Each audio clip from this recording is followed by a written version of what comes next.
BJYM ఆధ్వర్యంలో యువ సంఘర్షణ యాత్ర బైక్ ర్యాలీ నిర్వహించారు. రాజంపేటలోని ప్రభుత్వ జూనియర్ కళాశాల నుంచి ఆర్ఎస్ రోడ్డు మీదుగా గాంధీ విగ్రహం కూడలి నుంచి మెయిన్ బజార్ నుండి టీఎస్ఆర్ కళ్యాణ మండపం వరకు బైక్ ర్యాలీ కొనసాగింది.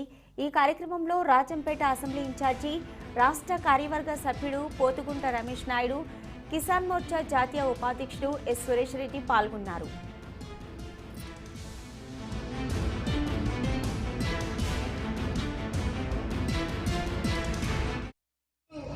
జగన్మోహన్ రెడ్డి గారు నిరుద్యోగులకు 2,40,000 ఉద్యోగాలు నేను అధికారంలోకి వచ్చిన తర్వాత పూర్తి చేస్తానని, అలాగే అన్ని రకాల వసతులు కల్పిస్తానని మాయమాటలు చెప్పి అధికారంలోకి వచ్చి 3 సంవత్సరాలు పూర్తయిన ఇంతవరకు ఒక్క ఉద్యోగం కూడా ఫిలప్ చేయకుండా నిరుద్యోగులు నట్టేట ముంచిన సందర్భంగా ఈ రోజు యువకుల్లో జాగృతం చేస్తూ రాష్ట్ర వ్యాప్తంగా 4 జోన్ల